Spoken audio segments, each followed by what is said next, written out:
Por favor mantengan sus micrófonos silenciados. En caso de tener alguna consulta, las pueden ir canalizando a través del chat. La duración del mismo es de 60 minutos, teniendo un espacio de 10 minutos de preguntas. Sin más, le voy a dar la palabra a Cecilia Di Bárbara, gerente de la Cámara Suiza.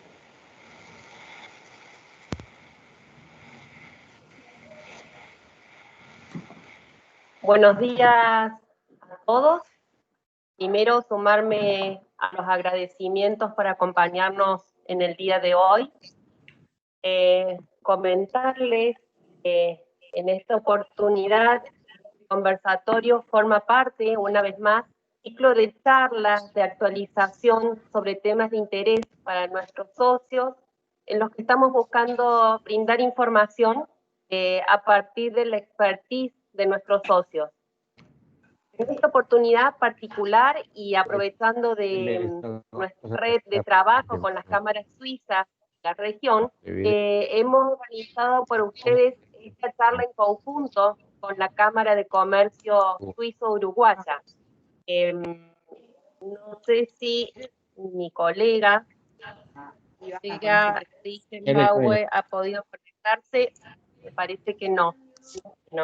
Es mi colega, el directora en la Cámara Suizo-Uruguaya, quien es también artífice de este encuentro del día de hoy. Bueno, para los que no me conocen, mi nombre es Cecilia Di Bárbara, soy la directora de la Cámara Suiza aquí en Argentina. Me sumo a las aclaraciones de Erika, recién realizadas. Seguramente vaya a haber consultas, y como somos muchos en el día de hoy, los invitamos a que utilizando el chat van a ver un icono con la forma de un mensaje de texto en la parte superior de la pantalla. Ahí pueden ir escribiéndolas. Nosotros las vamos a leer una vez que finalicen los 4 expositores. Supuesto, una vez que termine la charla, si hay más consultas, ustedes van a tener los datos de contacto para canalizarlos o a través de los oradores o a través de la cámara.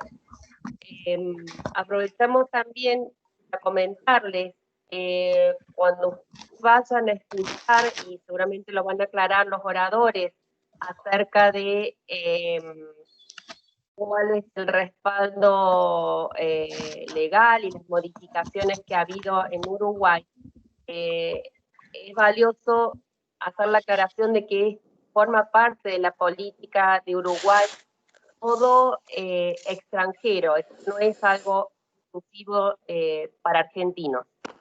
Esto, y sin darme más, voy a dar la palabra a María Elena, nuestra primera oradora.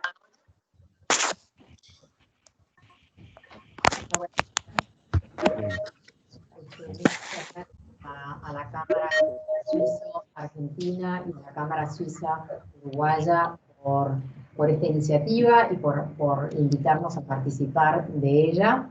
Yo voy a hablar respecto de la residencia legal, y María Laura, en el estudio, hablará sobre la residencia fiscal. Primero, de modo introductorio, comentamos que cuando se habla de residencia legal, residencia migratoria, residencia, todos términos que se refieren a un mismo concepto, ¿verdad? Y que eso se diferencia claramente de la residencia fiscal, ¿verdad?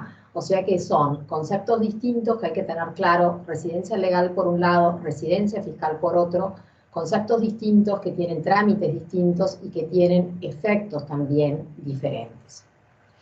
Este tema, que es de gran actualidad, en realidad, debido a la estabilidad, ¿verdad?, económica, política y social de nuestro país, ha sido en los últimos años determinado a constante y creciente demanda y solicitudes por la tramitación de residencia legal en nuestro país. Esto incluso se acentuó aún más, ¿verdad?, este año. Bueno, la declaración de emergencia sanitaria y básicamente el buen desempeño que el Uruguay y los uruguayos hemos tenido respecto a cómo nos hemos comportado todos con respecto al COVID, ¿no? Entonces, ya entrando un poco en tema, comentarles que nosotros tenemos diferentes categorías migratorias, ¿verdad? Nuestra ley migratoria establece diferentes categorías, la residencia permanente y la residencia temporaria. ¿Ah? Nosotros vamos a abocarnos en estos breves minutos a hablar respecto de la residencia permanente, y dentro de la residencia legal permanente vamos a hablar específicamente de la residencia legal para ciudadanos o nacionales del Mercosur y estados asociados. Por una ley del año 2014 se estableció un procedimiento más abreviado, ¿verdad?, que el que regía para, previo a esta ley, ¿verdad?, que regía para todos los ciudadanos, sin importar de qué nacionalidad o cuál era su procedencia. Hoy por hoy, los ciudadanos Mercosur y estados sudamericanos tienen un trámite más corto que el del resto de los nacionales. Supone también que esa tramitación se hace en lugares distintos. Digo esto porque es probable que dentro de nuestro auditorio hoy día existan nacionales europeos, ¿verdad?, suizos o de otras nacionalidades, cuyo trámite de residencia no va a ser este sobre el cual vamos a conversar hoy. Es un trámite un poquito más largo, que requiere de otros requisitos y que se tramita ante la Dirección Nacional de Migración, dependiente del Ministerio del Interior.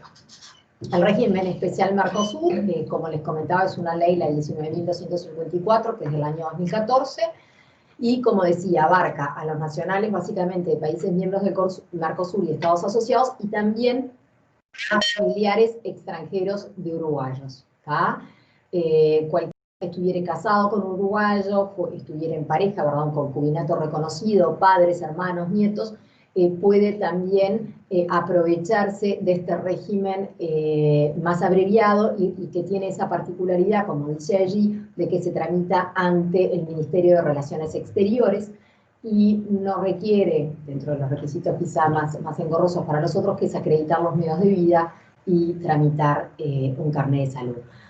Hago una salvedad aquí. Aquellos que son hijos de ciudadanos uruguayos o nietos de ciudadanos uruguayos tienen la calidad de nacionales uruguayos. O sea, que quien es nacional, lógicamente no es residente, o sea, no tiene que ir por el trámite de residencia legal. Digo porque estamos muy emparentados de los dos lados del río, y puede gente que tenga un abuelo, ¿verdad?, uruguayo, o un padre uruguayo, y esos entonces son considerados nacionales uruguayos. O sea, ellos tienen derecho, acreditando el vínculo de parentesco con el nacional uruguayo, de tramitar una cédula de nacional uruguayo, ¿verdad? No una cédula de residente. ¿Bien? ¿Qué se requiere? Básicamente es un trámite sencillo que requiere el documento de identidad, puede ser un DNI o el pasaporte, la partida de nacimiento del país de origen apostillada, certificado de antecedentes penales, del país de residencia de los últimos 5 años. Esto tener presente que tiene su vigencia, son 3 meses la vigencia de ese certificado de antecedentes penales, la partida de nacimiento. Y luego certificado de vacunas, que también se exige. Esas vacunas deben ser homologadas en el Uruguay. Es un trámite presencial y personal que tiene que hacer el interesado aquí. Sea que sus vacunas, las traiga dadas desde la Argentina, en este caso, requieren de esa homologación aquí, o sea que no tenga esas vacunas y una vez en el país puede dárselas aquí en cualquier centro de vacunación. Hoy día este trámite se realiza, o sea, uno tiene que crearse un usuario Google vía web, ¿verdad? Es un trámite que se puede, que se concreta, ¿verdad?, de esa manera. Se altan todos los documentos en el sistema y ahí se solicita una cita en el Ministerio de Relaciones Exteriores. No sé si puedes pasar por el trámite o qué. A ver cómo está ordenado. No. Bueno, básicamente eso es los documentos que se requieren para lo que es la residencia. La demora que está teniendo el Cancillería en otorgar estas residencias está siendo relativamente ágil. En 30 días aproximadamente la resolución ministerial otorgando esa residencia legal es concedida. ¿Cuál es el escollo? Y hago un paréntesis acá, y esto es debido claramente a la situación de excepción que estamos viviendo. Como decíamos, que este trámite abreviado se realiza en el Ministerio de Relaciones Exteriores, por diferencia a lo que es el trámite para los nacionales de otros países, que es el Ministerio del Interior, se puede realizar en aquellas oficinas consulares de nuestro país en el exterior que tengan habilitado este trámite. Una de esas oficinas es el consulado uruguayo en Buenos Aires, con lo cual es posible iniciar el trámite de residencia legal en el consulado uruguayo en Buenos Aires, para lo cual obviamente hay que pedir un turno, para lo cual, bueno, claramente, como muchos de ustedes sabrán, están realmente desbordados, ¿verdad? Pero sí existe esa posibilidad de iniciar el trámite en Buenos Aires. No así para los nacionales de otros países, porque ese trámite se inicia entre la Dirección Nacional de Migración y claramente no existe una oficina de esa naturaleza en otras partes, ¿verdad? Así que esto es un poco lo que tiene que ver con la residencia legal. Una vez que es otorgada esa residencia legal, pueden solicitar o se concluye, si se quiere, este trámite con la obtención de la cédula de identidad uruguaya. Es una cédula que se las otorgan por un plazo de 3 años. En ese interín de 30 días, mientras uno inició su trámite y no obtiene la resolución ministerial otorgando la residencia definitiva, uno, si quisiera, puede tramitar una cédula de identidad provisoria. Y si en ese interín de 30 días la persona quiere regresar por algún motivo a su país de origen, ¿verdad?, mientras está en trámite su residencia, lo puede hacer, pero deberá gestionar ante la Dirección Nacional de Migración lo que se llama un permiso de reingreso, ¿verdad? Con ese permiso de reingreso y su documento argentino, estando su residencia en trámite, puede salir del país, o mejor dicho, lo que puede es volver a ingresar al país, ¿está?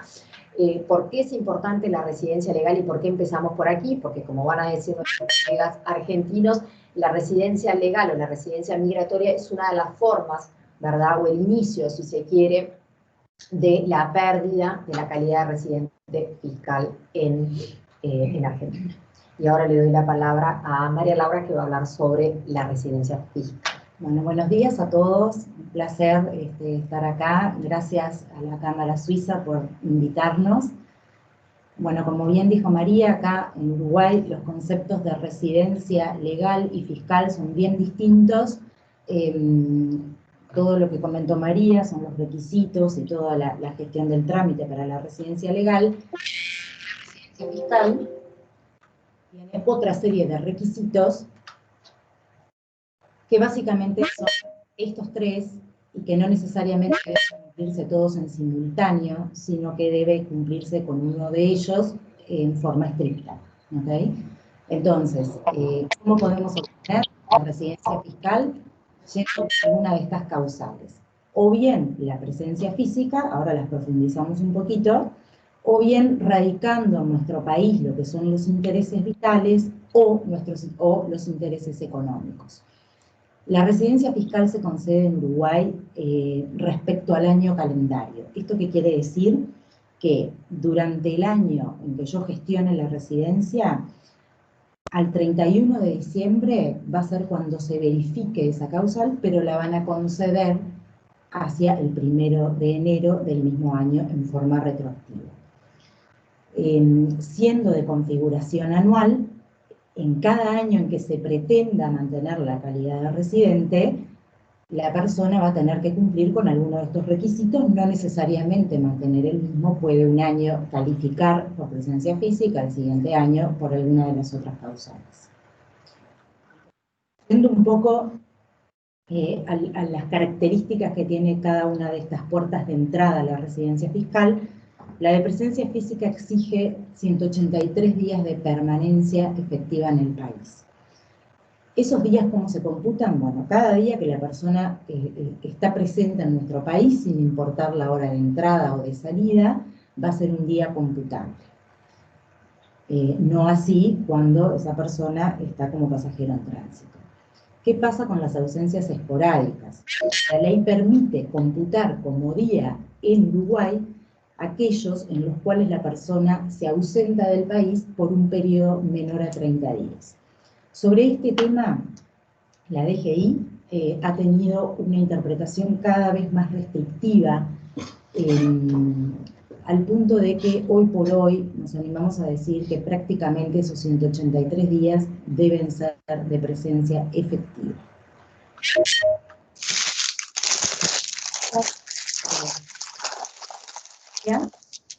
Indica que en Uruguay se asienta la persona, genera todas sus relaciones personales, su familia, su cónyuge, si tuviera hijos a cargo también, con todas sus actividades, colegio, seguros médicos. Todo esto es un conjunto de pruebas que por sí mismas ninguna indica que la persona es residente, pero que sí se evalúan en conjunto. ¿Okay? También algo muy relevante en este sentido es corroborar el nivel de consumo de esa persona en Uruguay. Esto es, que los consumos que tenga en el país sean razonables para una persona que realmente vive aquí, que ha sentado sus raíces aquí. Por otro lado, además, tenemos otra forma de ingreso a la residencia fiscal, que es por la causal de intereses económicos. Sí, sí. Gracias. Esta causal puede configurarse o bien porque el volumen de ingresos que tiene esa persona en Uruguay supera a los ingresos que tiene en otras partes del mundo, y en este sentido no es computable si la persona en Uruguay solo tiene rentas pasivas. Por ejemplo, si esa persona tuviera inversiones en Uruguay por las cuales solo obtiene dividendos, por ejemplo, esos dividendos no van a ser computables como rentas en Uruguay. Lo que se trata con esto es de que la persona que quiere radicar aquí sus intereses vitales haga además alguna actividad, no solamente como inversor. Por otro lado, esta causal se puede configurar a través de inversiones específicas, o bien en bienes inmuebles, o bien en participaciones en empresas uruguayas. Respecto a bienes inmuebles, tenemos ahora algo muy nuevo de este año, que permite a las personas acceder a la residencia fiscal con una inversión mínima de inmobiliaria de $380.000 aproximadamente, y permanecer un mínimo de 60 días en el año calendario. Esta compra tiene que ser de este año. ¿Qué quiere decir? Que para ingresar por esta causal no se admiten inmuebles, inversiones inmobiliarias que la persona ya tuviera desde antes. Tiene que ser una inversión que se haga a partir de julio de este año. Ya teníamos nosotros desde hace unos años una causal similar, pero que exigía una inversión inmobiliaria muy superior, de más o menos hoy serían $1.600.000, pero no exigía ningún día de presencia física. Para tener en cuenta, estas inversiones inmobiliarias tienen que ser a título directo. No se admite que estén, por ejemplo, bajo un vehículo, ¿okay? Una sociedad uruguaya o lo que sea. La persona tiene que ser titular de forma directa. Y por otro lado, son mínimos individuales, ¿de acuerdo? O sea, cada persona que desea adquirir la residencia tiene que hacer una inversión de estas características. Además, esas inversiones, en vez de en inversiones inmobiliarias, pueden realizarse en empresas. Aquí los requisitos son, lo que salió este año, lo nuevo que tenemos, son inversiones de aproximadamente $1.600.000, que acá sí pueden ser a título directo o en forma indirecta, y se exige que desde este año se creen nuevos puestos de trabajo, de jornada completa y demás. Y anteriormente ya teníamos una causal también, en la cual no se requería nuevos puestos de trabajo, pero sí que, primero que el monto era muy superior, más o menos 4,5 millones, y que esas empresas en las cuales se invertía tuvieran proyectos promovidos por el Poder Ejecutivo. Bueno, acá un poco qué pasa cuando una persona califica de acuerdo a las normas domésticas de cada estado como residente de, por ejemplo, califica con las normas internas argentinas, califica con las normas internas uruguayas. Aquí lo que se hace es como tenemos convenios en donde se definen cuáles son las reglas de desempate que se van a utilizar cuando una persona califica como residente en ambos estados. Y acá hay una secuencia en la cual se dice, bueno, esta persona donde tiene la vivienda permanente, y si hay un empate en esa primera regla, se pasa a la segunda, que es verificar dónde están situados sus intereses económicos. Si en esta línea tampoco puede resolverse la cuestión, se pasa al tercer aspecto, que es dónde esa persona vive habitualmente, luego de dónde es nacional. Siempre pasamos de una a la otra, en tanto no podemos discernir la situación en la línea anterior. Les voy a comentar ahora algo muy relevante que también surgió este año, y es lo que todos conocen como el Tax Holiday, que lo que hace es otorgar un periodo de no tributación para quienes adquieran la calidad de residente fiscal en nuestro país. Todos aquellos que adquieran esa calidad a partir del año 2020 tienen la opción de acogerse a este periodo de no tributación durante 11 años, que es el año en que se adquiere la residencia y los 10 siguientes. Luego de ese periodo van a tributar un 12%, siempre estamos hablando de lo que son las rentas financieras del exterior, porque nosotros acá no gravamos otro tipo de rentas en el exterior. Para quienes adquirieron la calidad de residente en años anteriores, queda vigente el periodo de no tributación de 6 años que ya establecía nuestra norma y que no ha sido modificado. Pero para los residentes anteriores no se va a extender ese plazo. Perdón que no terminé de comentar los residentes del 2020. Se les abren dos opciones, o bien están 11 años sin tributación, o bien desde el primer año en que adquieren la residencia, reduce la tasa al 7% y esa tasa queda fija. Comentarles muy brevemente que para las personas físicas el impuesto al patrimonio sobre sus bienes personales es un impuesto que es muy residual y que no representa en general montos muy relevantes. ¿Esto por qué?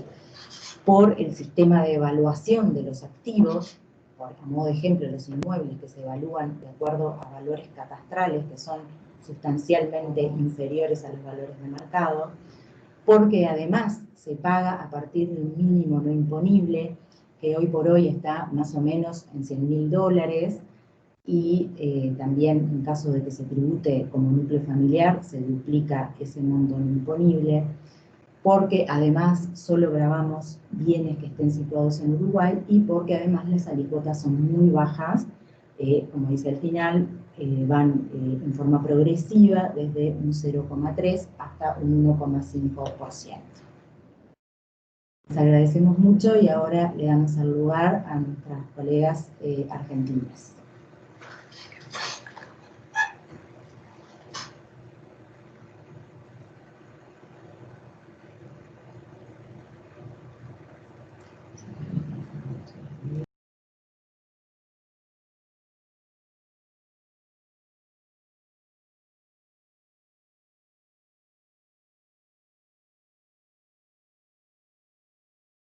Hola, ¿qué tal? ¿Se escucha ahí?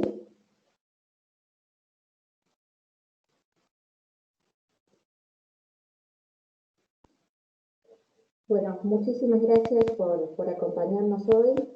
La verdad es que siempre es un placer compartir estos espacios con nuestros colegas uruguayos, especialmente, bueno, María Elena, María Laura, muchísimas gracias por el valiosísimo approach al tema y, bueno, también excelente la iniciativa de ambas cámaras de organizar un evento como este en estos momentos. Y nada mejor que una mirada bilateral, ¿no? ¿Qué más óptimo que un enfoque binacional sobre estos temas, sobre todo cuando del lado argentino, bueno, hay tanto interés y no solo interés. Hola, hola, perdón, no se escucha nada, perdón. Está muy mal el sonido. No se escucha nada. ¿Los demás me escuchan? Que se escucha muy mal, no sirve así. Sí. Está todo muy mal el sonido. Ceci, ¿vos me escuchás? Es como si hable de la luna. Muy lejos y no se entiende nada. No es nítido. Hola. Ahora Hola. sí, ahí sí, Ahora sí me eso se escucha. Bueno, eso puede ser también, yo estoy hablando con un micrófono con auriculares. Quizás Si no me esto pueda escuchan, mejorar. ¿vos sí me escuchás mejor? No, ahí Valeria te escuchamos muy mal. Peor todavía. ¿Hay algún problema ahí en la conexión? Quizás tengas el celular cerca. ¿Querés cortar y volver a iniciar la llamada, Valeria? Escucha muy mal.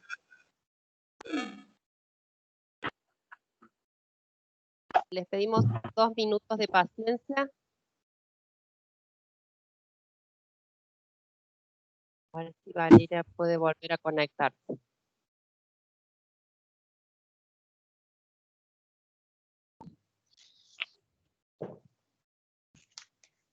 Se escuchaba como pastoso, como una lata. Sí, y además hay vibraciones, se escucha como vibraciones. Sí.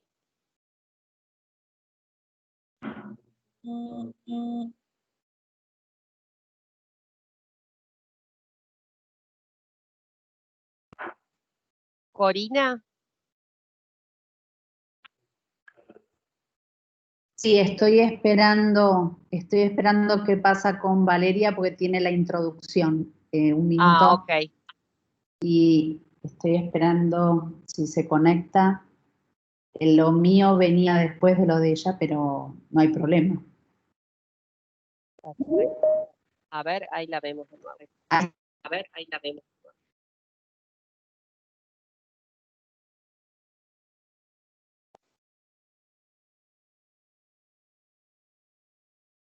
Hola, ¿me escucha mejor?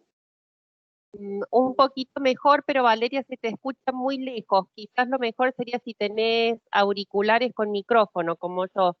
No sé si es posible. Para que el micrófono lo tengas más cerca en vez de usar el de la computadora.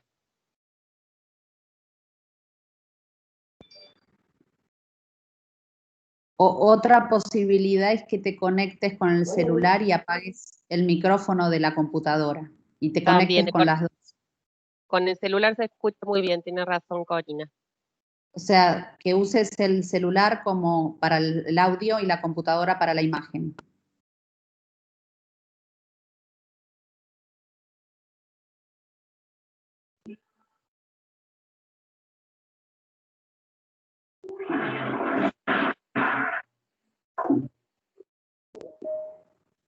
Ahí está entrando otra vez, así que quizás entró por celular.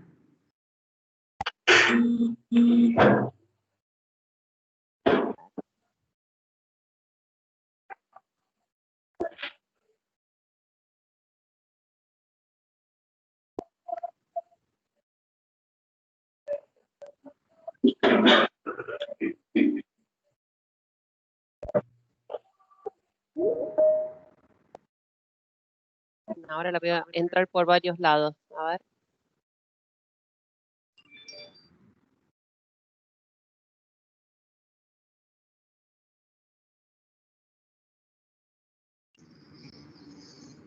Valeria.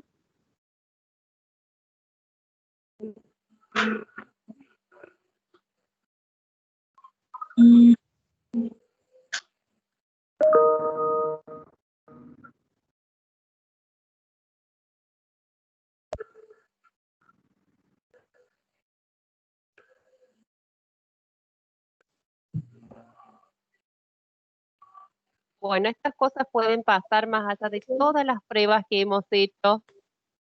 Ahora sí. A ver, Valeria, si te escuchamos mejor. ¿Me escucha mejor? No. ¿Estás hablando por la computadora o el celular? No, tengo el micrófono profesional, todo. A ver. Ahí sí, un poco mejor. Acércalo más, a ver. ¿Mejor ahí? Acércalo Ahora un poquito más, pues se escucha más adentro de una caja. Bueno, vamos por ahí entonces. Bueno, retomamos, perdón por estas cosas de estos tiempos, los desafíos. ¿Ahí sí me escuchan bien? Un poquito mejor. Bueno, ustedes me avisan si se escucha bien o no. La idea era, bueno, inicialmente agradecer, la realidad es que mejor que un approach bilateral para estos temas, y siempre es un placer compartir espacios con María Elena y María Laura, fue excelente la exposición. Y gracias a la Cámara también a ambas por esta excelente iniciativa. No se entiende nada de nuevo.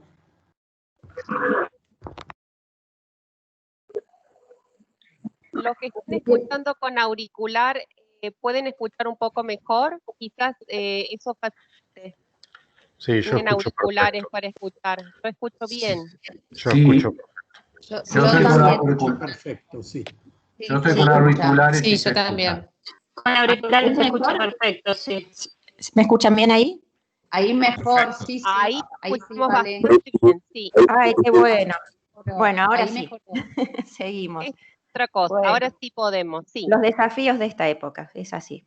Tranquilo. Bueno, ¿por qué hablamos de estas cosas? Hay una curva, que es un dato estadístico, que los distintos países y las distintas jurisdicciones, cuando implementan cambios drásticos o cambios tajantes en sus medidas tributarias o jurídico-tributarias, hay hasta cierto punto un incremento muy evidente en la recaudación. Lo que está pasando, por ejemplo, o pasó quizás en los últimos años en Argentina, cuando hay una medida que de golpe eleva, por ejemplo, las alícuotas, como pasó en bienes personales, que pasamos de un 0,25 a hoy un 2,25, o cuando se crean nuevos impuestos. Bueno, estadísticamente en la mayoría de los países en un primer momento se eleva muy abruptamente la recaudación, pero a partir de cierto punto, cuando la política es muy agresiva o muy distinta a cómo partió, ese punto de recaudación empieza a caer y cae muy drásticamente, muy abruptamente. ¿Y esto a qué se debe?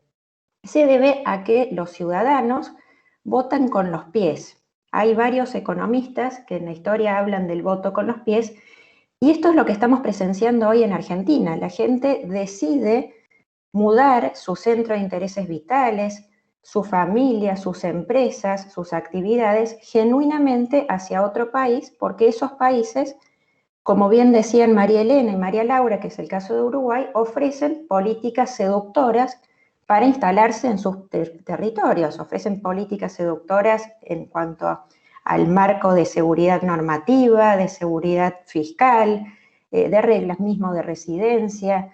Entonces, bueno, es legítimo y es muy natural que así suceda, sucede con las empresas, sucede con las familias, y es lo que estamos presenciando hoy en Argentina. ¿Qué pasa en Argentina? ¿Cuáles son los grandes monstruos? Bueno, los que ustedes ven ahí, los monstruos que nos obligan o que hacen que los argentinos hoy nos planteemos opciones de este tipo, son algunos de los que ustedes ven ahí, hay varios otros, pero bueno, se habla de un impuesto sucesorio, incremento de los impuestos vigentes. Hoy estamos hablando en el Congreso, y lo va a comentar Corina, de un nuevo impuesto de emergencia y solidario, y supuestamente por única vez patrimonial, que con alícuotas de hasta el 5,25% sobre bienes que los argentinos, por el mero hecho de ser tales o por residir en Argentina, ya vamos a ver cuáles son las implicancias, tengan en el país o en el exterior. Eso claramente se superpone con otro impuesto patrimonial que ya tenemos, que conocemos todos, que es el impuesto sobre los bienes personales, y la realidad es que la carga se vuelve exacerbada, se vuelve excesiva, exorbitante, y eso, bueno, va en contratendencia de la mayoría de las jurisdicciones modernas o contemporáneas. La realidad es que la mayoría de los de los países fue gradualmente derogando impuestos Perdón, nacionales. no se están viendo los slides, no se ven los slides. No está compartiendo pantalla. ¿Nadie los ve? Bueno. Gracias por avisarme. ¿Ahí ven los slides? Sí. Ay, sí. Muchísimas gracias. Bueno, ahí Ahora tenemos, gracias a los grandes monstruos. Entonces, esto hace que nos paremos frente a este tipo de alternativas. También hay, dando vueltas, alguna idea de un exit tax. Un exit tax son impuestos específicos a quienes deciden mudarse a otro país. Entonces, es una suerte de indemnización para el supuesto lucro cesante, si se lo quiere ver de esa manera, que el país no va a tener porque esa familia o ese individuo o esa empresa se instalan en otra jurisdicción. Entre varios otros, ¿no? Realmente hay, bueno, muchos monstruos dando vueltas. Pero como siempre digo, previo a encarar un proceso de este tipo, que es un proceso fuerte, que involucra muchas decisiones que van mucho más allá de lo fiscal y lo político y de la organización que tiene que ver con números, y previo a casarse con otra jurisdicción, a mí me gusta usar este término tan romántico que es, bueno, me enamoré de Uruguay. La realidad es que Uruguay lo hace muy bien y hace que todos nos enamoremos de Uruguay, y así como está Uruguay, bueno, Panamá, España, Portugal, Malta.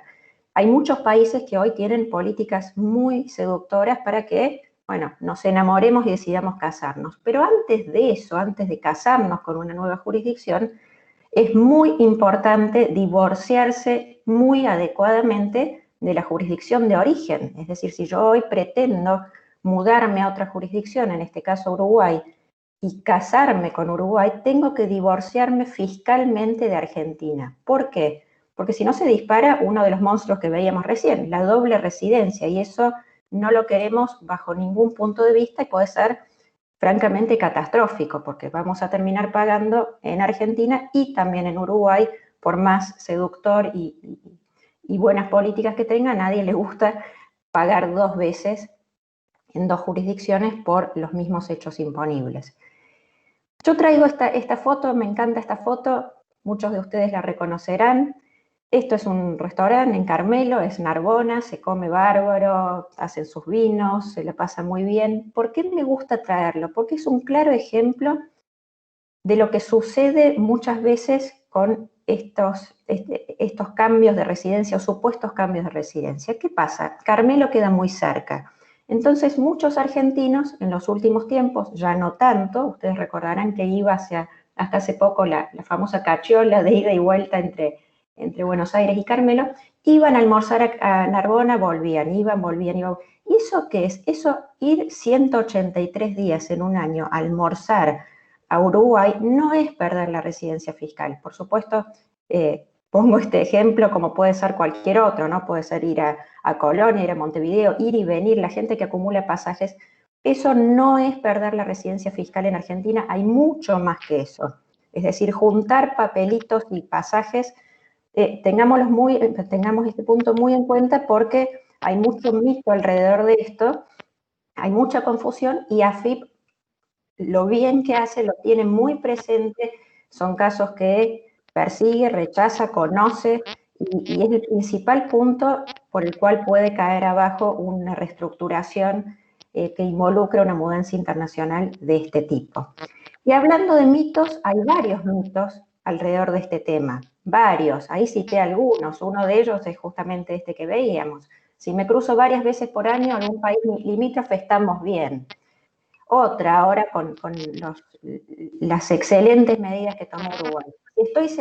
Y es una consulta muy frecuente, si estoy 60 días al año en Uruguay y me compro un inmueble por $400.000, ya con eso puedo dejar de pagar impuestos en Argentina.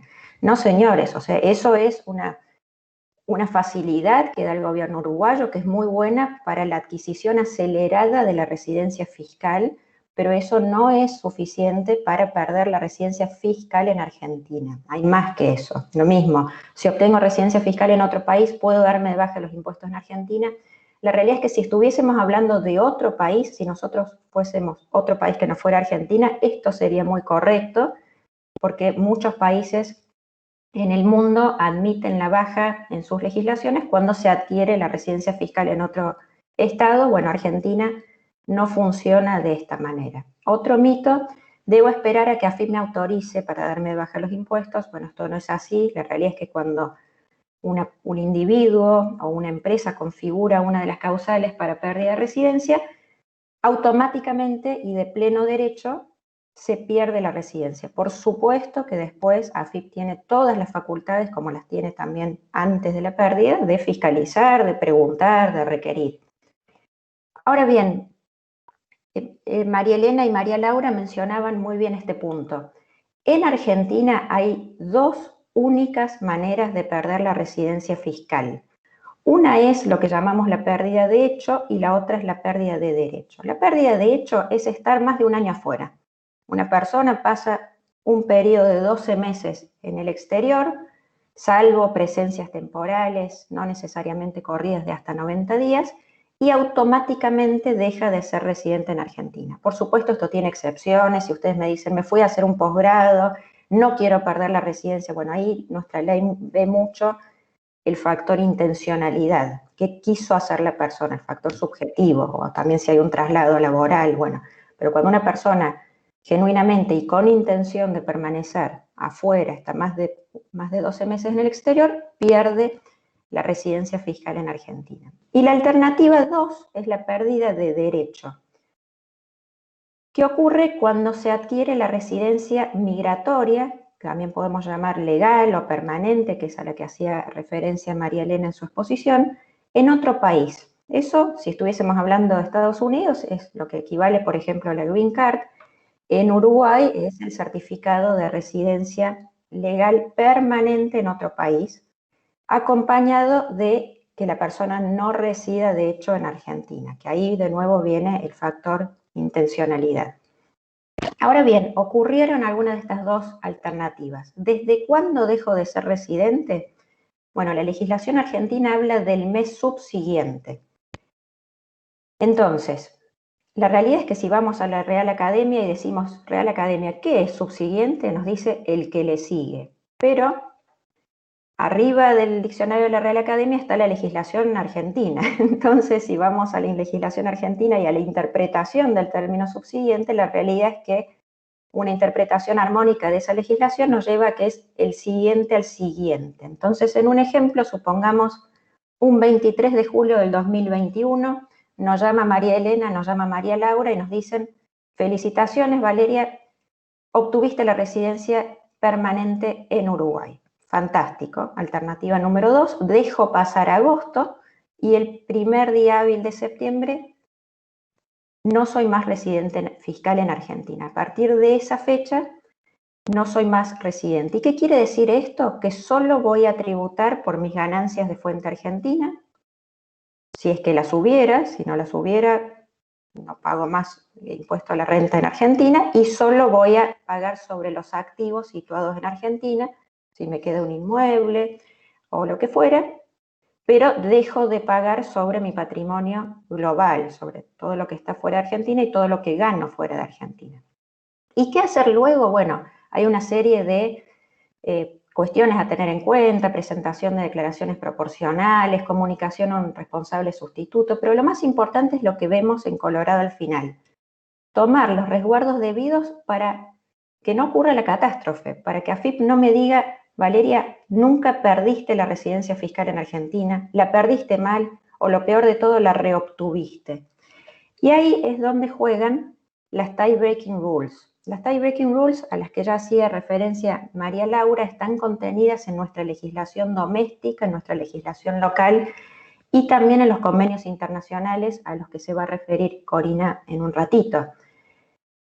¿Por qué ponemos ahí la red de tenis y demás? Porque son en este orden y no en otro. Es decir, son reglas de descarte, de desempate. Empezamos por analizar la 1, si no se configura la 1, pasamos a la 2, si no la 2, a la 3, y en ese orden.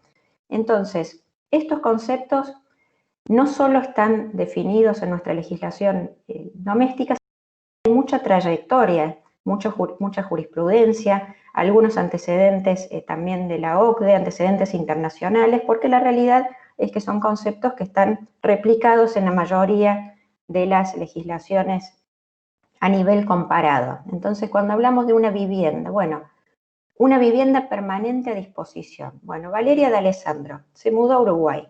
¿Dónde está su vivienda permanente a disposición? Bueno, desde ya que en Uruguay va a estar, porque si lo hice bien, voy a haberme alquilado algo o voy a haber comprado algo.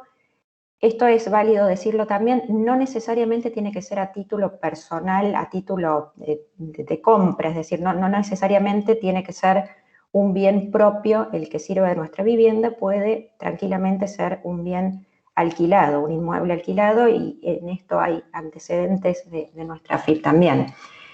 Pero no nos quedamos con eso. ¿Qué pasa en Argentina? ¿Tiene Valeria de Alessandro una vivienda a disposición en Argentina? No la tiene. Bueno, y la vivienda permanente a disposición se entiende en los antecedentes nacionales y también en las guías de la OCDE y del G20 como ese lugar apto para la morada que está preparado para recibir a la persona. Y la realidad es que es un concepto muy finito. En algún antecedente inclusive vimos, bueno, una persona se había mudado al exterior, había perdido la residencia y cada tanto venía a Argentina por cuestiones laborales y se quedaba en el Hotel Four Seasons, vieron aquí en Capital Federal, le gustaba cierta suite de ese hotel. Bueno, en algún antecedente se intentó decir que esa suite dentro de ese hotel era la vivienda permanente a disposición. Entonces, por supuesto, esto luego no prosperó. Pero sí saber que el fisco argentino considera esto de una manera muy amplia. Cuando ese punto número 1 no esté adecuadamente superado, que en la mayoría de los casos no lo va a estar, sobre todo, como decían María Elena y María Laura, nosotros tenemos mucho nexo y mucha conexión entre los dos países, por más que nos uruguayicemos, siempre va a quedar familia en Argentina y siempre vamos a tener brazos abiertos y viviendas a disposición. Vamos necesariamente a tener que pasar al punto número 2 de intereses vitales. Y los intereses vitales en los antecedentes internacionales y en los antecedentes locales también son, en este orden, los familiares, los económicos y los sociales. Es decir, lo primero que vamos a ver si hacemos el test de eventualmente una doble residencia es donde la persona tiene sus hijos menores. Los hijos de Valeria de Alessandro se cambiaron de colegio, no se cambiaron, se anotaron en la escuelita de surf en Punta del Este, siguen aquí con su actividad, eso en cuanto a los familiares vinculados con los sociales también. ¿Qué pasa con los clubes? Bueno, todo esto sobre lo que se escucha mucho es muy, muy importante a la hora de este test. Y por supuesto el tema del tiempo, que en cuanto al tema del tiempo, desde la legislación argentina es cuánto tiempo pasa la persona en Argentina versus qué, versus el tiempo que pasa en el país contra el cual perdió la residencia. Que esto es muy importante también, porque la gente habla de 183 días. La realidad es que nuestra legislación argentina no habla de 183 días, sino que habla de tiempo, habla de días en general computados contra el país contra el cual perdí la residencia. Entonces, si yo me mudé a Uruguay, ¿qué va a haber AFIP? Bueno, a ver, ¿qué hizo Valeria de Alessandro en el 2020? ¿Cuántos días estuvo en Argentina? Ah, estuvo 80 días. ¿Cuántos días estuvo en Uruguay? 100. Bueno, está perfecto el test. ¿Por qué no llegamos a los 365? Bueno, porque quizás yo además paso varios días de mi año en una casa de veraneo, en Brasil o en Miami o donde nos guste. Esos días no tienen injerencia en este test. Y por supuesto, como último punto, la nacionalidad, que por supuesto la nacionalidad argentina va a absorber hacia la residencia argentina en caso de que los demás puntos no sean claros. Por supuesto, en torno a esto hay muchos temas a tener en cuenta. Bueno, ¿qué hago con mis cuentas bancarias, obra social, jubilación, membresías? Todo esto va a ser a ese punto de intereses o centro de intereses vitales. Hasta aquí nuestra parte. La parte que sigue es muy interesante porque habla del aporte solidario al que se va a referir Corina, que tiene mucha injerencia con el tema de la residencia y sobre los aspectos vinculados con convenios de doble imposición. Muchísimas gracias. Adelante, Cori. Buenos días. Muchas gracias a la Cámara Suizo-Argentina por la invitación y gracias a mis colegas uruguayas y a Valeria por compartir conmigo este momento. Voy a tratar de compartir pantalla como practiqué ayer para que no haya problema. Me dicen si se está viendo, si se está compartiendo bien. Todavía no, Corina. Ahí no. No, no, no. ¿Se ve algo? No.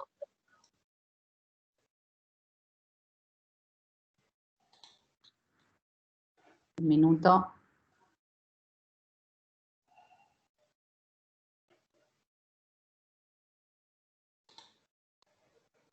Ahí se ve. Me muestra como que sí. No, yo no la veo todavía.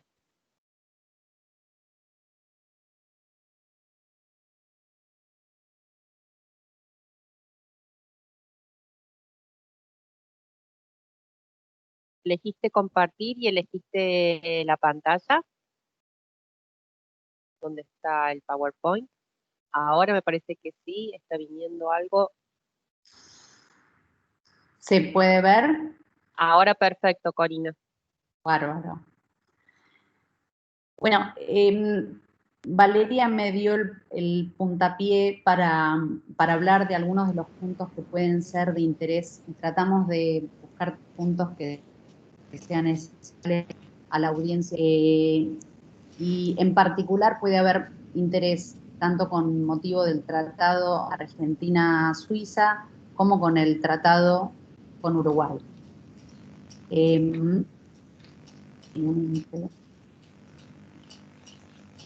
Pantalla. Como sabemos, los tratados para evitar la doble imposición no modifican la legislación argentina ni la legislación doméstica, sino que solamente establecen como una especie de barrera o límite hasta donde puede resultar aplicable la residencia, perdón, la tributación en la fuente o en la residencia. En el caso de tanto Argentina como Uruguay y Argentina con Suiza, existen dos tratados para evitar, en particular, la doble imposición. En el caso de Argentina con Uruguay está muy limitado a un título que contiene el Tratado para evitar la doble imposición, que establece métodos para evitar la doble imposición en concreto, y se refiere más a un intercambio de información a nivel tributario administrativo, desde el año 2014. El Tratado de Argentina-Suiza, en cambio, es un típico tratado para evitar la doble imposición, vigente también en este caso el último desde 2015. Y un punto para tener en cuenta es cuándo un argentino o un residente en Uruguay o en Suiza puede considerar aplicable o invocar el tratado. Y queríamos aclarar un punto que quizás genera un poco de confusión, porque la regla de desempate que contienen los tratados, en este caso el de Argentina y Uruguay y el de Suiza y Argentina, son muy similares. La regla de desempate no necesariamente se aplica para el mismo supuesto. Tengamos en cuenta que para poder primero invocar el tratado necesitamos tener la residencia fiscal de ambos. En este caso sería una doble residencia en ambos países. Y ahí aplicamos la regla de desempate muy parecida a la que comentó Valeria de nuestra legislación doméstica. En cambio, la regla de desempate prevista en la legislación argentina, el artículo 122 de la ley, es una norma que hay que tener muy en cuenta para que, como dijo ella, no se reincida en la residencia, es decir, alguien que perdió la residencia a nivel migratorio, a nivel fiscal por obtener la migratoria en Uruguay, pueda volver a ser considerado residente fiscal en Argentina. Entonces, la limitación del artículo 122, la regla de desempate, la vemos para un alcance distinto y es reincorporar la residencia porque su intencionalidad o por su residencia de hecho, una persona argentina, de residente argentina, fiscalmente perdió la residencia fiscal y la reincorpora o la reobtiene.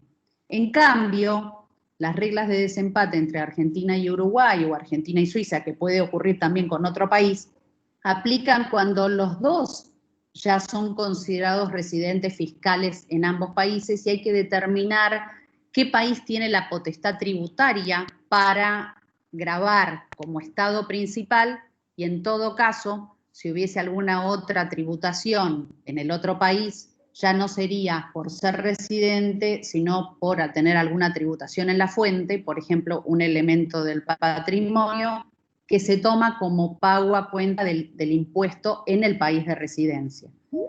Corina, Entonces, perdón.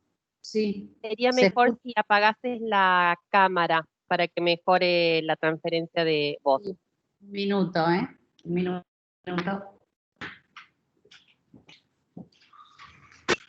¿Ahí se escucha mejor? Si yo apago la cámara, ahí se sigue viendo. Perfecto. Perfecto. Entonces, un punto para tener en cuenta, la regla de desempate de los tratados nos determinan qué país potestad para gravar como estado residente.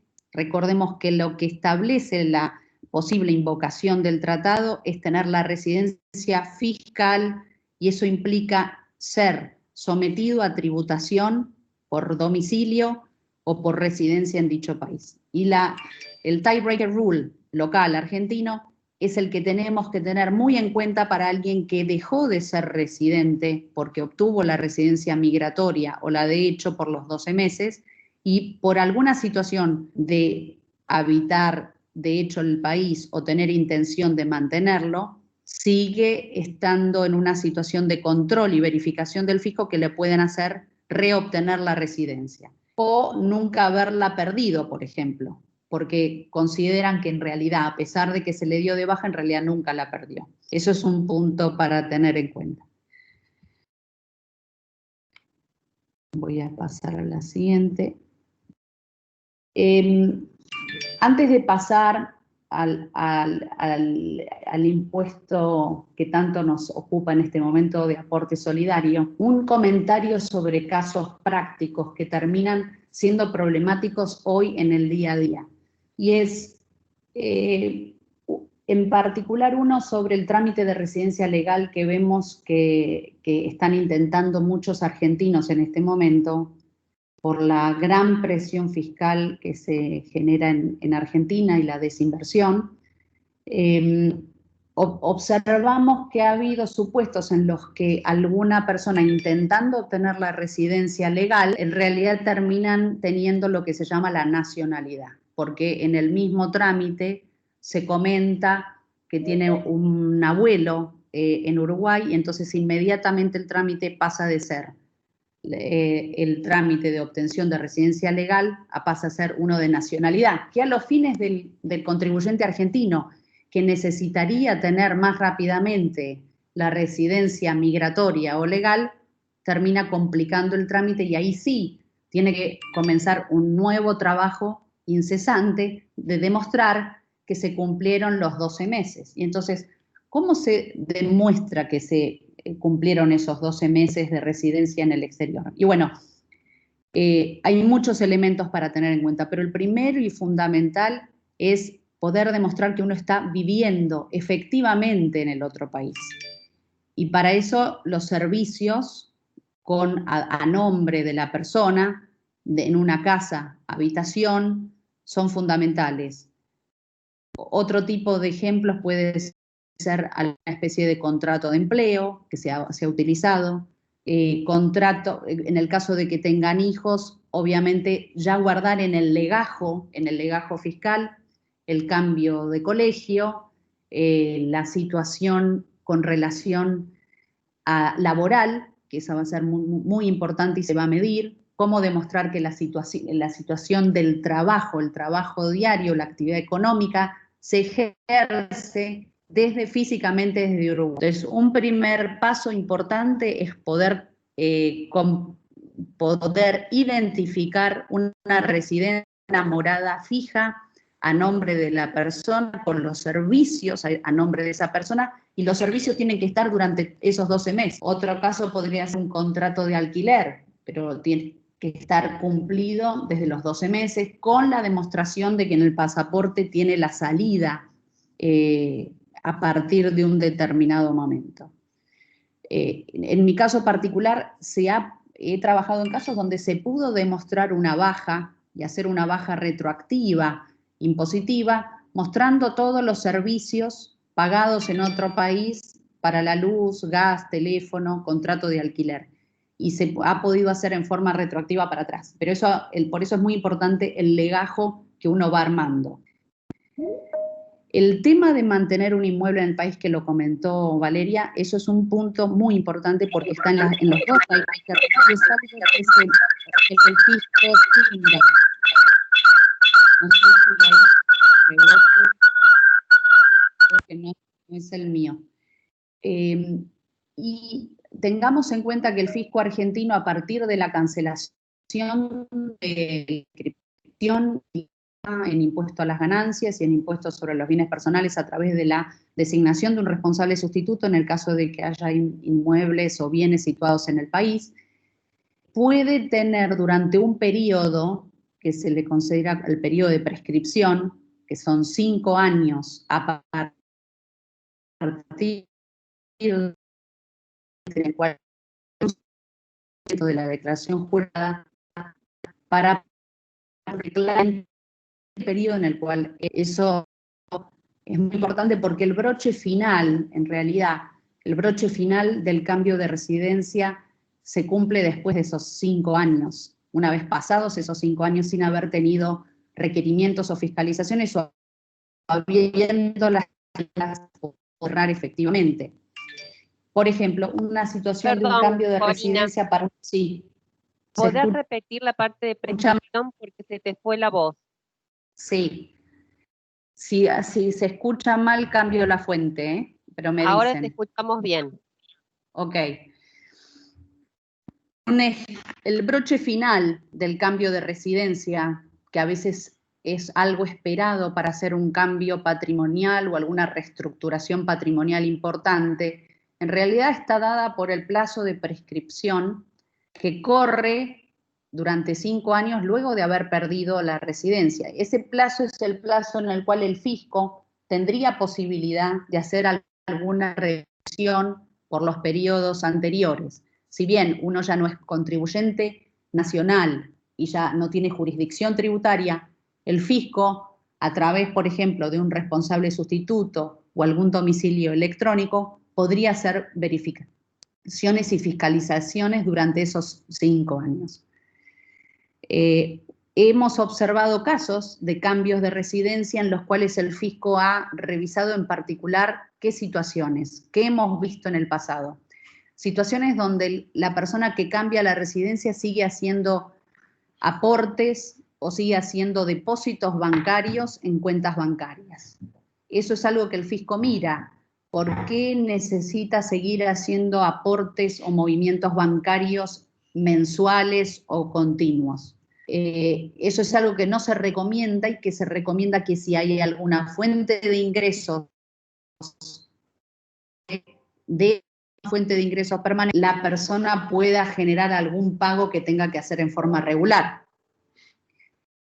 ¿Qué pasa, por ejemplo, con medicina prepaga? Que eso es un punto que también se mira.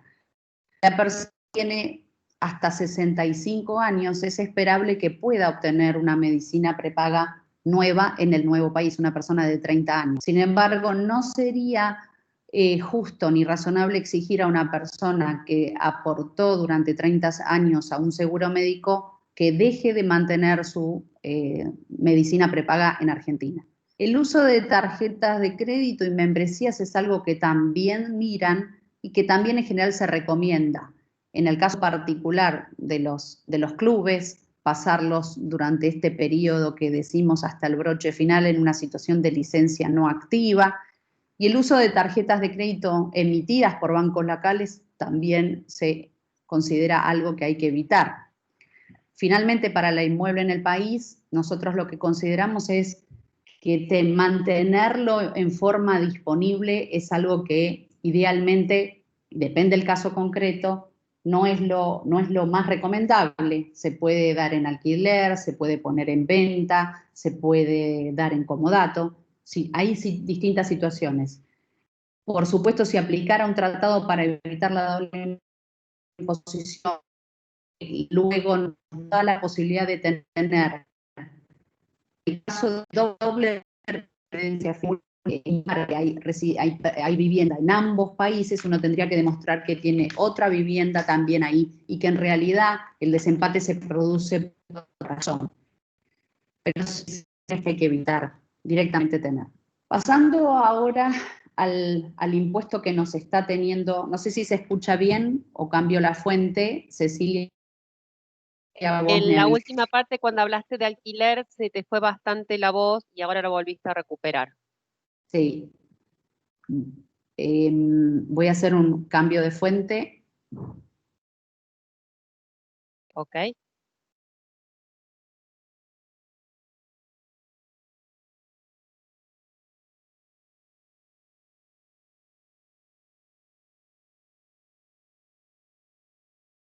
Mientras tanto, les recuerdo a todos, yo estoy tomando nota de las preguntas que están dejando escritas en el chat, con lo cual apenas termine las vamos a realizar a las oradoras.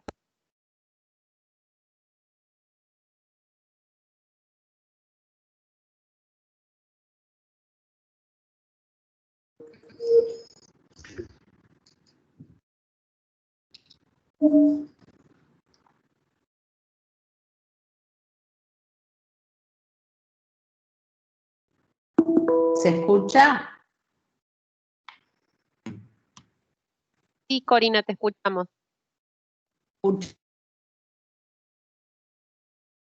Ahora no. ¿Se escucha ahí? No, ahí te escucho mal. ¿Se escucha ahí? Se entrecorta. Y no veo la proyección de tu pantalla. Cecilia, ¿se escucha ahí? Ahora sí te escucho bien. Hola, te escucho bien, Corina.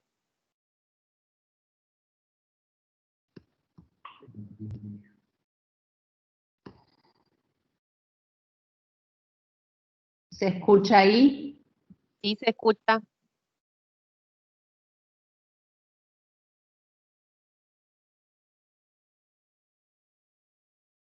No vemos tu presentación, Corina.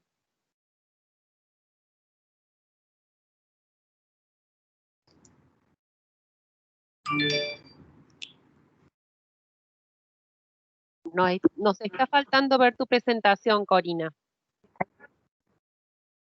¿Ahí se escucha? ¿Se escucha ahí? Te escuchamos. ¿Y se ve la presentación? A mí me parece que sí.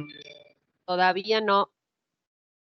Ajá, un minuto. Puede ser que dependiendo de la conexión de cada uno, demore un poquito en aparecer.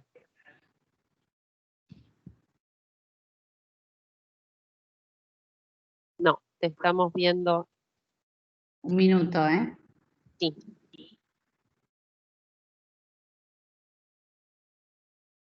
Ahora debería aparecer. No me aparece tachada así que. No la estamos viendo.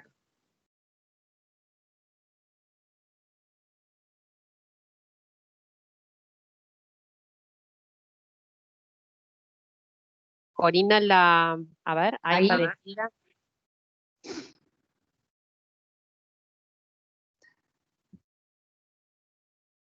Ahí está apareciendo, no, ahí se fue. No, me parece que estabas mejor con lo otro. A ver. No. Si no, le puedo pedir a Erika que muestre la última página, que Erika la tiene también, porque por si pasaba esto. Pero acá te escucho peor, Corina, con esta fuente, perdón.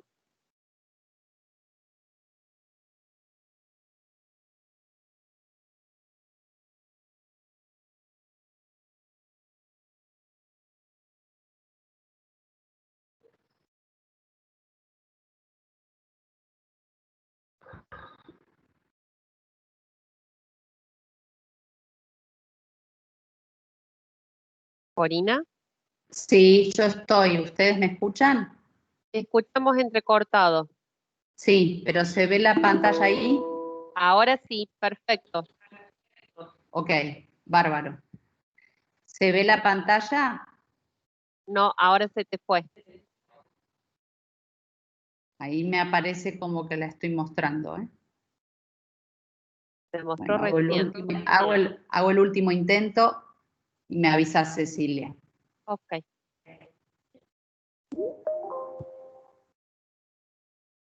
Ahora te veo la pantalla, déjala ahí. Muy bien, perfecto, no toco nada. Bueno, comentábamos que este nuevo potencial impuesto que tiene vigencia a partir de, en algún momento a partir de 2020, en el caso de que sea aprobado este año, y tiene fecha de corte también para la fecha de publicación en el boletín oficial. El trámite parlamentario iba a empezar hoy a la tarde, luego hubo comentarios en los diarios de que en realidad se va a encolumnar con el proyecto de presupuesto, que tendría la ley de presupuesto con dictamen de comisión el viernes, y entonces se tratarían juntos a partir del miércoles que viene en sesión. Ley de presupuesto con proyecto de aporte solidario. Como dijo Valeria, las tasas son altísimas y graban otra vez todos los activos que están grabados en el impuesto sobre los bienes personales. Y nos detenemos en dos puntos en particular, más allá de su posible confiscatoriedad en la medida que se demuestre la confiscatoriedad para el caso de alguna persona que quiera litigar. Y es que la norma trata de aplicar retroactivamente la residencia al 31 de diciembre de 2019. Esto significa que como un efecto candado, en realidad está tratando de aplicar retroactivamente la residencia al 31 de diciembre de 2019, aun cuando el hecho imponible, que es la propiedad, la titularidad de esos bienes, aunque el texto no tenga hecho imponible, pero lo es, tenga otra fecha de corte. Vemos una bifurcación entre lo que es el hecho imponible, que es la titularidad de los bienes, de los activos grabados, y la residencia. Y en la residencia también recordamos que el criterio de residencia para el impuesto sobre los bienes personales a partir del 31 de diciembre de 2019 empezó a regir también y dejó de ser el domicilio, ¿no? Entonces, el fisco, en el caso de algún contribuyente que sobre el tema que nos ocupa haya perdido la residencia fiscal en Argentina por haber obtenido la residencia migratoria en Uruguay, por ejemplo, tendrá una situación particular con este nuevo impuesto de ser aprobado. ¿Se escucha? Sí, perfecto, Cori. Perfecto. Tendrá una situación particular donde deberá, en todo caso, invocar que él dejó de estar sometido a la jurisdicción tributaria en cuanto a lo que se refiere a obligaciones tributarias vigentes. Y tener que, en todo caso, litigar esta norma que tiene una especie de efecto candado, pero que claramente está aplicando la residencia con un criterio de retroactividad que violaría el principio de reserva de ley en materia tributaria y que se bifurcaría del hecho imponible y la capacidad contributiva que debe medirse a la fecha de publicación en la ley, que será la fecha de corte. Tomamos nota también de otra norma extraña, que yo la llamaría como norma de extraterritorialidad, donde intenta atraer fiscalmente a nacionales argentinos que ya no son residentes fiscales en Argentina y que tienen domicilio o residencia en otras jurisdicciones, que ya veremos cuáles, pero que solamente tienen nacionalidad argentina. Esto es algo atípico y en mi caso yo lo diría como insólito. Argentina nunca estableció un criterio de atracción a la jurisdicción y la potestad tributaria a nacionales que perdieron su residencia fiscal.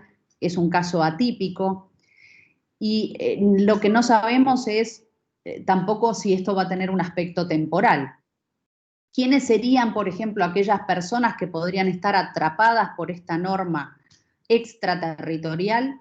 Serían, por ejemplo, personas que hayan obtenido, que tengan domicilio real o residencia en jurisdicciones llamadas no cooperantes, que son aquellas que define el artículo 19 de la ley, como las que no tienen un tratado de intercambio de información en materia tributaria o un tratado para evitar la doble imposición en materia tributaria que contenga cláusulas de intercambio de información.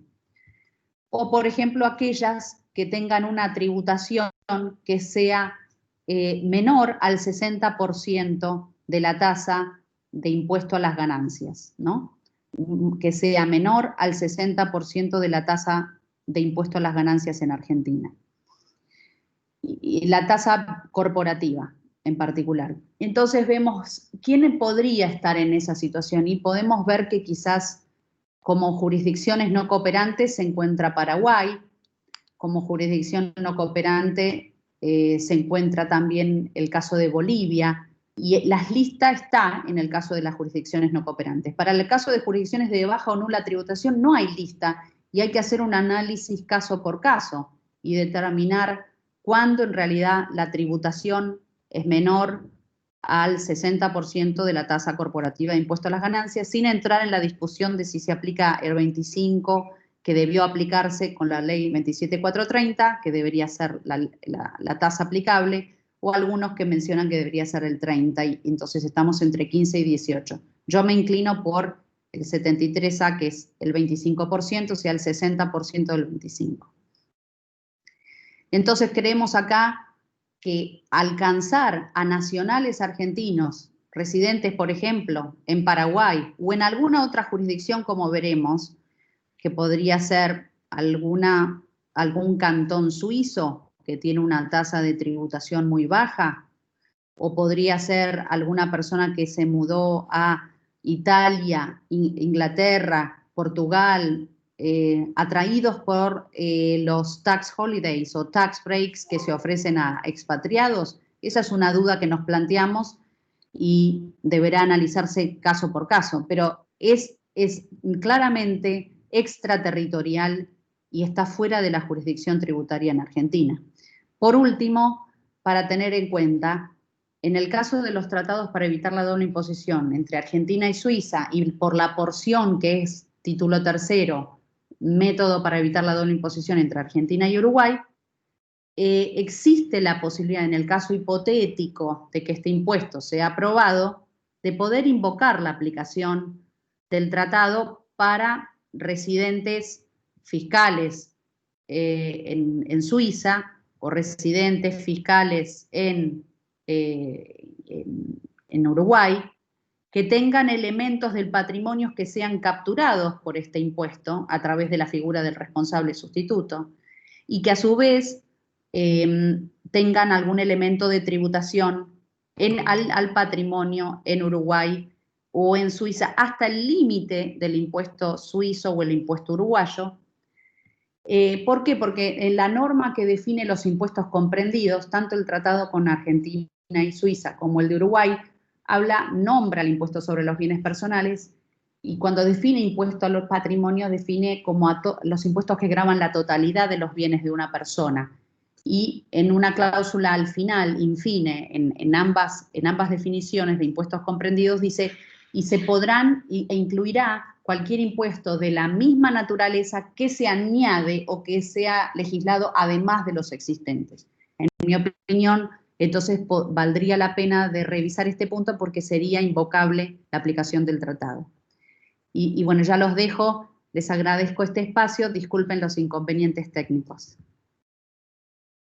Corina, Valeria, Laura, María Elena, muchísimas gracias a las cuatro, la verdad que los hemos superado con éxito los inconvenientes, gracias a su temple, así que no me quiero extender, vamos a hacer brevemente las 5 preguntas que tenemos Y después le voy a dar la palabra a la directora de la Cámara Suiza Uruguaya también, que los quiere saludar. Voy primero a las preguntas. A ver, la primera dice, una persona que está en caja en BPS hace más de un año y tiene apartamento y caja de ahorro, ¿puede viajar para Uruguay? La respuesta que se le dio en su momento es que está dado de alta, perdón, él agregó que está dado de alta en BPS con el DNI. Bien, ahí debería, estrictamente puede ingresar o estar transitoriamente, ¿verdad? Ingresado en el BPS con su DNI. ¿Por qué digo transitoriamente? Porque lo puede hacer si tramitó una hoja de identidad provisoria. Es decir, para poder trabajar en el Uruguay, toda persona debe tener alguna de las categorías migratorias establecidas en nuestra legislación local. O tiene residencia permanente, o tiene una residencia temporaria, o tramitó una hoja de identidad provisoria, que es para aquellas personas que vinieron a desarrollar una tarea específica determinada y están menos de 180 días. ¿Bien? Quiere decir entonces que esa persona, si hace ya más de un año que está, debió haber regularizado esa situación en el BPS, es decir, y haber tramitado alguno de los tipos de residencia, ¿tá? Porque no puede, siendo turista o ingresando con ese DNI, estar más de ese determinado tiempo. Es decir, que si hoy por hoy no es residente o no tiene su residencia en trámite, no puede ingresar al país, va a tener que tramitar un permiso de ingreso excepcional para hacerlo, que puede alegar claramente razones laborales, ¿verdad? O de negocios, en este caso serían laborales, si él está en BPS, en una relación de dependencia, para poder ingresar al país. Perfecto. Próxima consulta y para Corina. ¿Quién decide para desempatar? Me imagino que está hablando de la regla de desempate de los convenios. Tal cual. Sí, y bueno, en ese caso particular hay que ver desde dónde salió y hacia dónde va. Pero la regla del desempate entre convenios es para determinar cuál es el país de residencia fiscal base.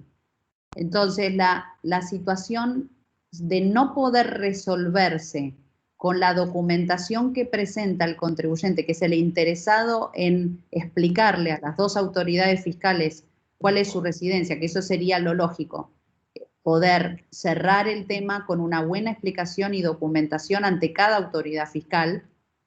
De no poder resolverse así, se tiene que ir a un procedimiento de lo que sería una resolución entre ambas autoridades fiscales, que el propio convenio establece. La situación sería tratar de evitar esa situación que puede ser larga y pasar directamente a una buena prueba documental de la situación fiscal en cada uno de los países, haciendo valer el tratado, por supuesto, ¿no? Haciendo valer el tratado. En principio es el propio contribuyente el interesado en demostrar en qué país es residente. Corina, como a continuación de esta misma pregunta, es, para perder la residencia fiscal en Argentina, ¿es válido compartir el cómputo de tiempo en el exterior entre una estadía en Uruguay y en Estados Unidos? Asumo que quiere decir que estuvo otro tiempo en un tercer país, que sería Estados Unidos. Sí. Bueno, todo depende de si ya perdió la residencia o estamos en una situación donde no queremos que vuelva a ser residente argentino, ¿no? Pero para demostrar que pierde la residencia fiscal argentina, tiene que haber obtenido primero la migratoria o los 12 en un solo país, no haber sumado otros países, con interrupciones de 90 días, pero para el primer año, que es el año testigo en el caso de la residencia de hecho, los días en otros países no son los que nos ayudan, porque tenemos que demostrar que estuvo permaneciendo en el otro país donde quiero ser residente durante 12 meses, con una interrupción no mayor a 90 días en ese lapso de 12 meses, que no es un año fiscal, sino son 12 meses en ese segmento de la persona en particular. De acuerdo. Otra pregunta, si uno recibe dividendos de una empresa argentina en una cuenta argentina, esto es cuando estabas diciendo que había que tratar de tener la menor cantidad de elementos en el país. Exacto. Bueno, ahí es un punto interesante. Yo he visto casos donde se reciben rentas pasivas que tienen que ver con la naturaleza propia de la actividad del contribuyente. Supongamos alquileres, jubilaciones, puede ser dividendos, intereses. Lo normal es que lo que haga al centro de intereses vitales y su actividad relacionada con su negocio, cuenta comercial, cuenta de movimientos diarios, desde donde se nutre su vida personal diaria, sea trasladado al país donde va a vivir. Eso no quita que luego mantenga alguna otra cuenta, que la puede mantener, recibiendo alguna renta periódica. El dividendo no es una renta periódica, es una renta extemporánea, o que puede ser anual, que puede venir o no venir. Entonces, yo trataría de cobrarlo en el país donde estoy residiendo. En cambio, una jubilación que puede a veces ocurrir, inclusive ANSES tiene un específico formulario para indicar el cambio de residencia, que nosotros lo aconsejamos para personas que cambian su residencia, para demostrar que ya debe tributar como beneficiario del exterior, y es la propia ANSES que hace la retención en la fuente. Podría seguir cobrándose en una cuenta si esa persona tiene más de determinada edad y necesita seguir pagando un seguro médico para evitar, por ejemplo, tener que seguir haciendo depósitos bancarios o transferencias bancarias que el fisco mira para poder pagar el seguro médico. Pero como regla general, lo ideal sería mover las cuentas bancarias al lugar de efectiva residencia o a terceros países, y solamente dejar en Argentina aquello estrictamente necesario para pagar gastos o algún seguro. Bien. Otra consulta. En el caso de mudar mi actividad económica al Uruguay, ya que trabajo en una empresa americana que prefiere dicho mercado al argentino, ¿recibir mis ingresos en Uruguay es suficiente para tener mi residencia fiscal uruguaya y darme de baja en Argentina? Bueno, ahí yo más o menos brevemente había contestado. En ese caso, iríamos por la causal de intereses económicos por volumen de rentas, donde habría que demostrar que el mayor volumen de rentas de esta persona se genera en Uruguay. No pudiendo ser, obviamente, 100% rentas puras de capital, pero en este caso serían rentas de trabajo. O sea que, en primer lugar, habría que hacer una comparación entre las rentas que se generan por esta actividad versus otras rentas que podría tener, ya sea rentas activas o pasivas, en el resto del mundo, donde las rentas en Uruguay deberían ser superiores. Y, por otra parte, decirles que acá el fisco emitió una consulta en la cual dice que para medir el volumen de rentas que se genera en Uruguay debe ser generado en Uruguay y no en el exterior. ¿Esto qué quiere decir? Que muchas personas que viajan y prestan sus servicios desde el exterior, esa porción de sus ingresos no sería computado como ingreso en Uruguay. ¿Haber respondido a la consulta? Sí, ahí desde el punto de vista argentino también tener en cuenta que eso no es suficiente por sí mismo, es decir, va a estar muy bien desde el punto de vista uruguayo, como dice María Laura, pero desde el punto de vista argentino tendremos que asegurarnos muy prolijamente de que eso esté acompañado de algo más, es decir, no meramente recibir las remuneraciones o las utilidades en Uruguay, sino que haya, bueno, una vida genuina allí, acompañado del resto de los centros de intereses vitales. Y recordemos que para el fisco argentino, antes que los económicos están los familiares. Es decir, si en la consulta de Hernán, ok, los económicos están muy bien en Uruguay, pero su familia sigue en Argentina, tiene hijos menores que van al colegio en Argentina, el fisco muy probablemente rechace esa mudanza internacional. Perfecto. Y la última, sobre residencia legal. Consultan si, habiéndola tramitado a través del Ministerio de Relaciones Exteriores para salir del país,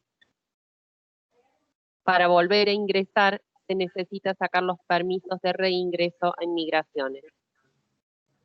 Ahí, no bueno, sé de qué país salió. Sí, ahí básicamente yo había dado la respuesta. Tiene que ver, esos permisos de reingreso se requieren para aquellos que tienen residencia en trámite. Aquel que tramitó su residencia legal, concluyó la misma y tiene su cédula de identidad uruguaya, ese es el documento que lo habilita a ingresar. Si por el contrario tiene una residencia en trámite, ahí es donde requiere de ese permiso de reingreso. Perfecto. Bueno, no tenemos más consultas y como ahora ha podido conectarse, quisiera dar la bienvenida a Elga Ringeltaube, directora de la Cámara Suiza en Uruguay, quien ha auspiciado junto conmigo la posibilidad de que estemos todos hoy reunidos y que hayamos tenido la posibilidad, chicas récord, 1 hora y media conectados a partir de todos los inconvenientes y con una asistencia que ha permanecido atrapado por ustedes. Muchísimas gracias a su expertise. Y Elga, si estás aquí para saludarnos. Muchas gracias, Cecilia, muchas gracias a todos los oradores, buen día y gracias a todos los asistentes, numerosísima asistencia a esta presentación, donde nos acompañaron desde Suiza, Alemania, Argentina, por supuesto Venezuela, Finlandia, superó todas las expectativas. A esta presentación sobre el cambio de los requisitos para obtener la residencia legal y digital en Uruguay, que está dirigida a todos los extranjeros, a quienes desde Uruguay les damos la más cálida bienvenida. Con esto me despido, gracias a todos. Bueno, muchísimas gracias a todos y recordarles que estamos a disposición para recibir consultas. Quienes lo requieran pueden recibir las presentaciones, ahí van a tener también los datos de contacto de los oradores, y quien lo necesite también va a poder tener acceso a la grabación de lo que ha sido esta charla. No los demoro más, son las 12:35, los dejamos libres para que puedan almorzar. Muchas gracias a todos. Gracias a todos, hasta luego.